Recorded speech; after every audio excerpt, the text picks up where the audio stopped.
kita masuk pada bagian fluidanya, mari kita tinjau dulu mengenai wujud zat.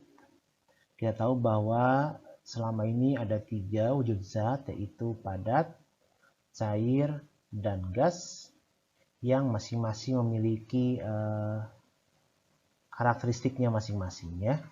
Kita lihat di sini bahwa zat padat itu zat yang bentuk dan ukurannya dipertahankan tetap bila dikenai gaya.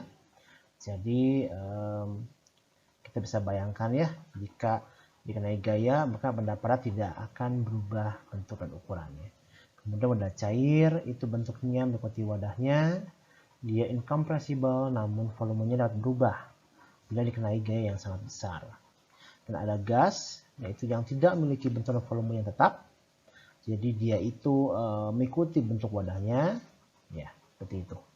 Dan nanti ada juga wujud keempat, yaitu plasma ya, yang Anda bisa baca-baca di berbagai literatur. Oke, sebelum ini di materi sebelumnya kita selalu membahas mengenai benda itu kita ambil kasusnya adalah benda padat, ya. Bagaimana dia dikenai gaya, bagaimana dia bergerak, bagaimana dia berotasi dan lain-lain. Nah, sekarang kita akan bahas bagaimana jika zat itu atau bendanya itu tidak benda padat ya. Di sini kita akan bahas. Nah, zat yang kita bahas ini atau objeknya adalah fluida. Apa itu fluida? Itu adalah zat dalam wujud cair dan gas yang dapat berubah bentuk atau mengalami deformasi di sini ya. Mengapa dia bisa begitu? Karena jarak antar molekulnya tidak tetap ya, karena dia memiliki ikatan yang lemah antara molekulnya. Contohnya banyak ya, air, minyak, udara, berbagai macam cairan yang Anda bisa lihat ya, dan lain ya.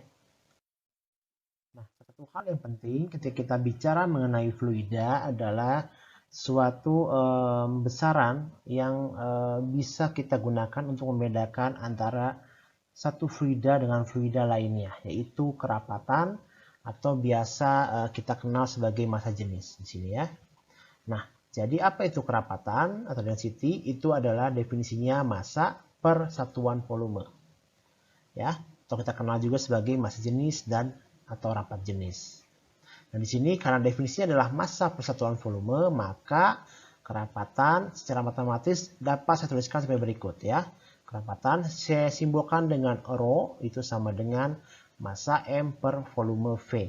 Nah, dari sini kita dengan jelas bisa mengetahui apa satuannya, yaitu massa adalah kilogram, volume adalah meter kubik ya dalam SI. Atau dalam CGS-nya itu gram per cm kubik, atau dalam British Engineering itu adalah lain-lain ya. Kemudian untuk air, nah ini kita sering gunakan fluida air sebagai objek atau subjek yang umum kita gunakan di sini. Dia memiliki nilai kerapatan rata-rata biasanya adalah 1 gram per cm kubik ya. Jadi jika Anda mengambil 1 cm kubik air, Anda timbang masanya, Anda akan mendapatkan kira-kira 1 gram ya. Atau jika kita ubah ke dalam satuan SI-nya itu menjadi 1000 kg per meter kubik. Atau dalam satuan yang lebih kita kenal sehari-hari itu liter biasanya kan ya, yaitu 1 kg per liter seperti itu.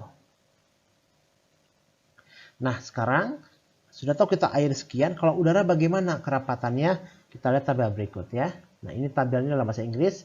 Jadi sini materialnya air itu berarti udara ya, bukan air, tapi ini air. Dia memiliki kerapatan 1,2 kg per meter kubik. Kita lihat ya. Air, water itu ya 1000 kg per meter kubik. Sedangkan udara di sini ya 1,2.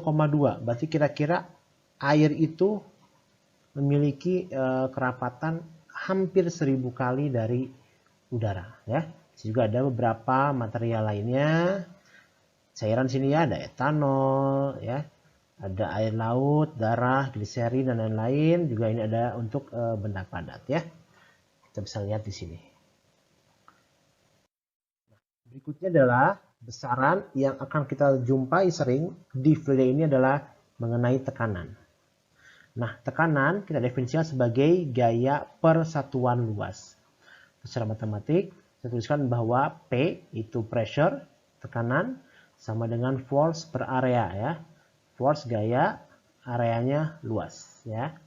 Atau jika nanti kita ingin lihat secara untuk bentuk yang umum, yaitu berarti ya dF per dA. Nah, di sini jika sebuah benda, misalkan ada kubus di sini ya, saya masukkan ke dalam fluida atau air, maka dia akan mengalami tekanan dari segala arahnya.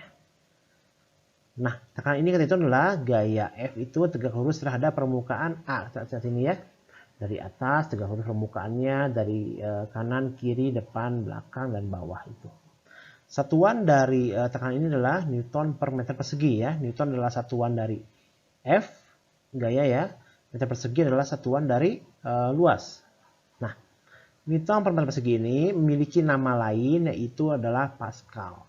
Jadi jika saya menuliskan misalkan tekanannya sekian Pascal, itu berarti sudah dalam satuan SI-nya ya. Karena kalau kita kembalikan ke bentuk dasarnya, itu adalah Newton per meter persegi.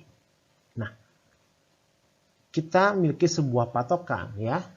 Kita kan berada dalam fluida udara, maka kita mengalami tekanan dari fluida tersebut, dari udara. Nah, berapa tekanannya? Patokan itu adalah selalu tekanan atmosfer di permukaan laut. Mengapa kita gunakan permukaan laut sebagai patokan? Karena di semua bagian permukaan bumi, permukaan laut selalu sama. Ya, beda dengan daratan. Daratan kan antara titik yang bedanya 1 meter saja sudah beda ketinggiannya. Tapi kalau air, laut, mau laut dimanapun di belahan dunia, dia memiliki titik yang sama. Jadi itu adalah permukaan laut itu sebagai 0 dpl-nya ya. 0 meter di atas permukaan laut itu adalah patokannya.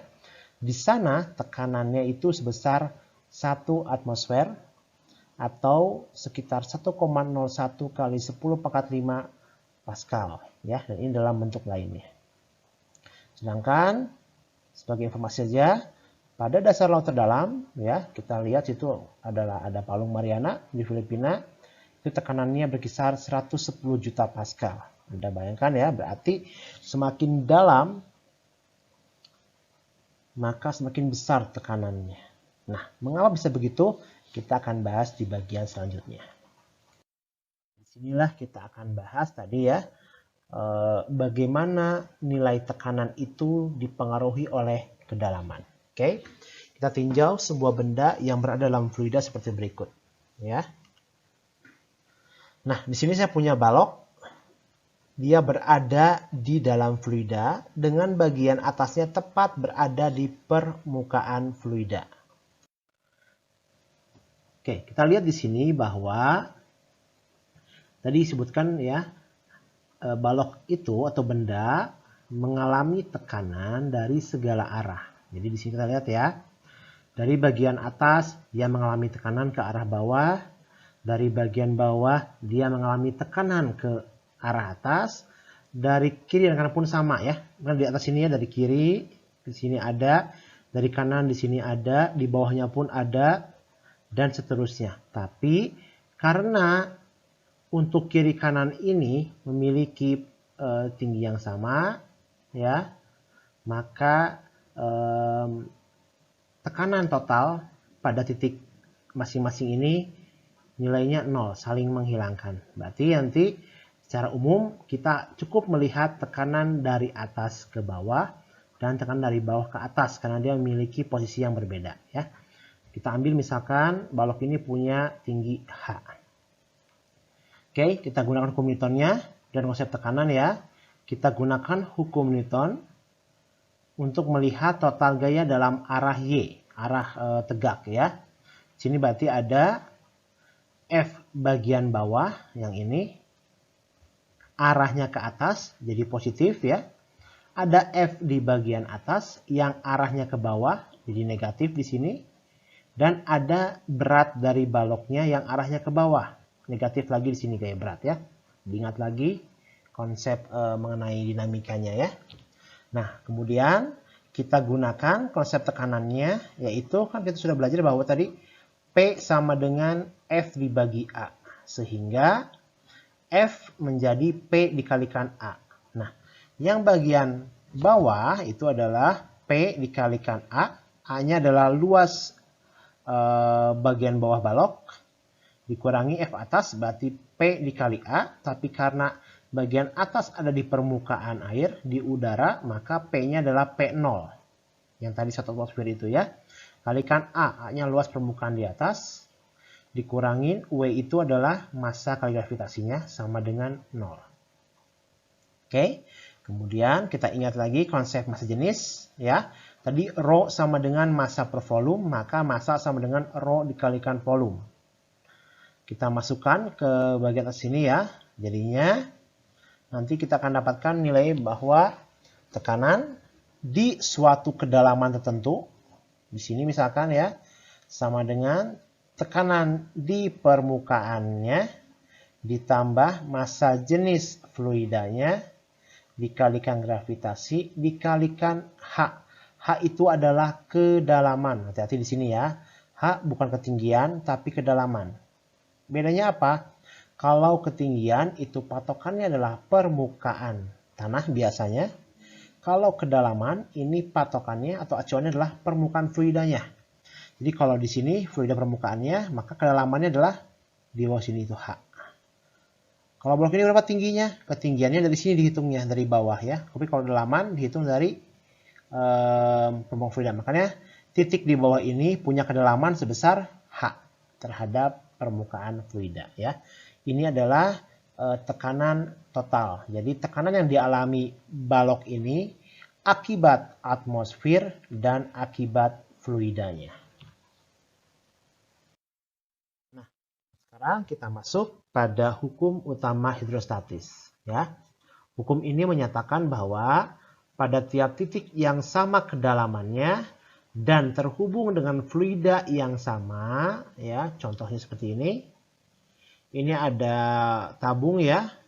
4 tabung ini bentuknya berbeda tapi diisi cairan yang sama. Nah, saya punya titik A, titik B, titik C, titik D yang masing-masing punya kedalaman yang sama dari permukaan ya. Kedalamannya H. Dan A, B, C, D ini terhubung oleh satu fluida yang sama yang berwarna ungu ini. Jadi tidak ada cairan lain, hanya satu cairan ya. Jadi dari A ke B, ini lewat satu cairan juga, ini satu cairan yang sama semuanya ya. Tidak ada cairan yang berbeda. Atau seperti ini ya misalkan ya, ada danau. Saya punya titik A, titik B, yang kalau saya tarik garis ini terhalang oleh batuan. Tapi A dan B ini terhubung. Dia punya kedalaman yang sama dan dia terhubung oleh air yang sama ya. Nah, jadi dua kasus ini sesuai dengan syarat di atas. Maka kita tuliskan bahwa berarti tekanan hidrostatisnya akan sama. Ya, jadi tekanan di titik A sama dengan tekanan di titik B, tekanan di titik C dan tekanan di titik D ya. Dia sama tekanannya karena memiliki kedalaman yang sama dan masing-masing titik terhubung dengan fluida yang sama. Itu poinnya ya. Berikutnya adalah hukum Pascal. Masih berbicara tekanan ya. Jadi di sini disebutkan bahwa tekanan pada suatu titik akan diteruskan ke semua titik lainnya secara sama. Ya, hukum Pascal ini diaplikasikan pada sistem hidrolik ya. Jadi nanti kasusnya seperti ini ya. Saya punya titik 1 dan titik 2. Nah, tekanan di titik 1 titik 2 ini sama nilainya ya. Inilah yang menjadi prinsip hidrolik kita. Nah, jika tinggi permukaan fluida dalam kedua pipa sama ya, tinggi ini sama misalkan tidak berbeda, maka P-nya bisa kita ganti menjadi gaya persatuan luas. Jadi gaya 1 persatuan luas 1 sama dengan gaya 2 persatuan luas 2. Ini yang telah Anda kenal di SMA mungkin ya. Contoh lainnya, pemanfaatan hukum Pascal ya pada prinsip hidrolik yang sederhana. Mulai dari sini Anda bisa buat sendiri ya. Lengan robot dari kardus dan ada selang, ada suntikan ya. Anda gunakan fluida di sini. Anda beri tekanan-tekanan untuk menggerakkan ini ya. Atau hidrolik yang besar ukurannya. Ini alat-alat mesin yang digunakan di industri ya. ataupun juga pada konsep rem. Ya, ini semua adalah memanfaatkan hukum Pascal. Sekarang satu lagi mengenai fluida statik, yaitu gaya angkat Archimedes. Ya, kita lihat di sini ya, ada beberapa kasus yang kita kenal ya.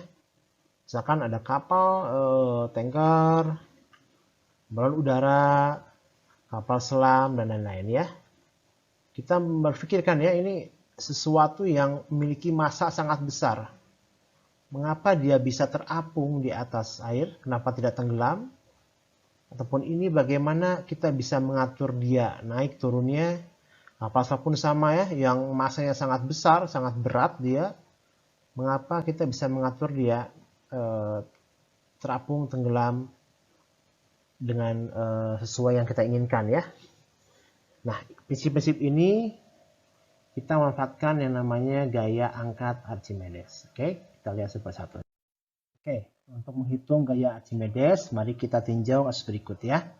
Misalkan di sini saya memiliki sebuah kubus yang punya sisi H kecil dan dia berada di dalam fluida ya, dengan kedalaman bagian atas ini terhadap permukaan ya.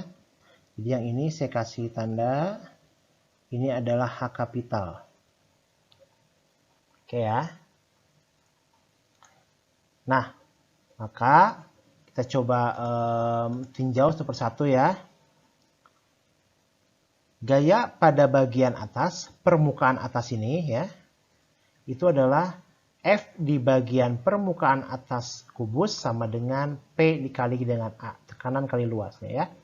Berapa tekanannya? Tekanan di sini adalah Rho dikali G dikali kedalamannya. Kedalaman bagian atas terhadap permukaan adalah H kapital. Jadi ini H kapital dikali dengan A adalah luas dari permukaan atas ya.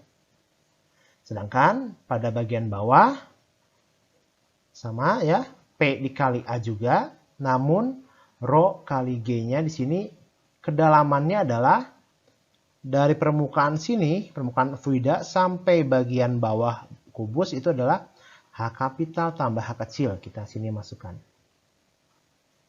Dikali luas permukaannya ya.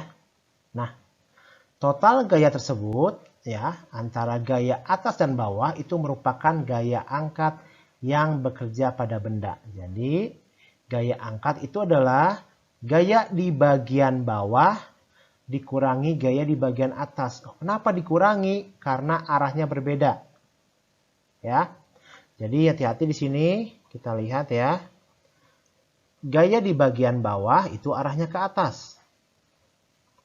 Gaya di bagian atas arahnya ke bawah ya. Makanya ini kenapa dia positif, dia negatif nilainya. Oke ya. Nah, berikutnya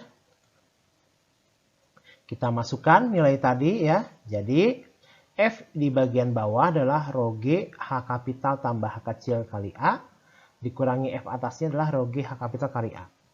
Ya. Maka di sini hasilnya adalah seperti ini. Bagaimana bisa seperti itu? Kita coba ya. Kita hitung, selesaikan di sini. Maka ini sama dengan, kita buka ya, jadinya ini Rho dikali G dikali H ditambah Rho dikali G dikali H. A-nya juga keluar ya. Ini A dikurangin Rho G H A. Ada yang sama di sini kita lihat ya. Bagian ini dan ini sama. Habis berarti ya. Kemudian selesaikan sama dengan berarti tinggal Rho dikali G dikali H kecil dikali A. Coba lihat di gambar. Balok itu tadi atau kubusnya kan seperti ini. Sisinya ini adalah H kecil. Luasnya adalah A. Berarti kalau saya kalikan luas alas kali tinggi menghasilkan volumenya. Sehingga saya dapatkan bahwa H kali A di sini sama dengan volumenya. Volume BF. Maksudnya apa? Itu adalah volume benda yang berada di dalam fluida. Ya, karena gaya angkat Archimedes ini nilainya sebanding dengan volume fluida yang dipindahkan oleh benda tersebut. Oke ya, sampai sini Anda bisa paham bahwa gaya angkat sama dengan rho fluida dikalikan G dikalikan volume benda yang istilahnya tercelup di dalam fluida.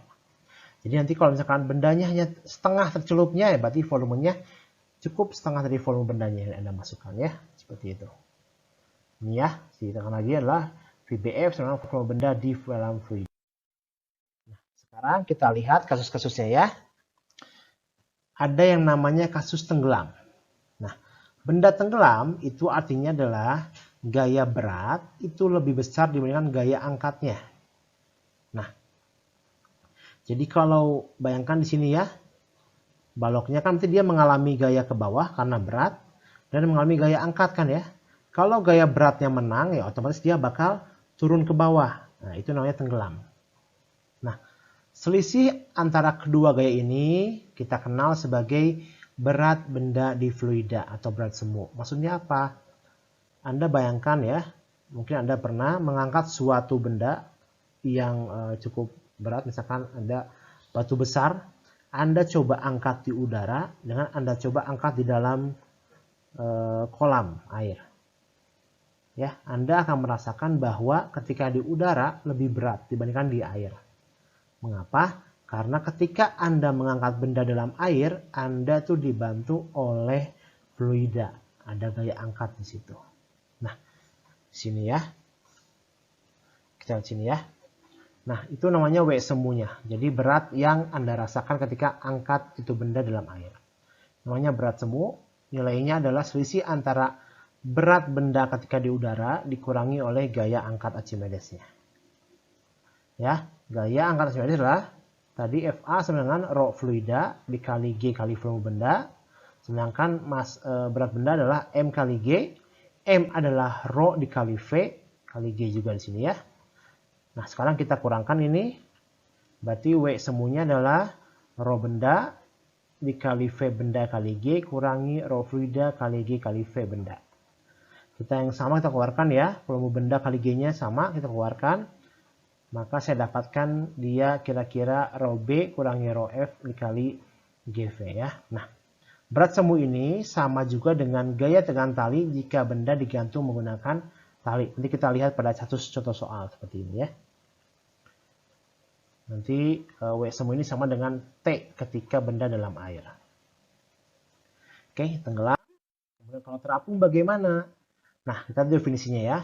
Suatu benda disebut terapung seperti ini jika ada sebagian volume benda yang berada di luar atau tidak tercelup ke fluida. Contoh seperti ini ya. Walaupun misalkan hanya 1% dari benda itu yang muncul di permukaan fluida, tetap terapung hitungannya, tidak tenggelam ya. Nah, misalkan ada sebuah balok es seperti ini ya, kita lihat ada bagian yang di dalam air, ada bagian yang di luar air, maka dia terapung karena ada bagian yang di luar permukaan air. Nah, kayak gini ya, kita lihat.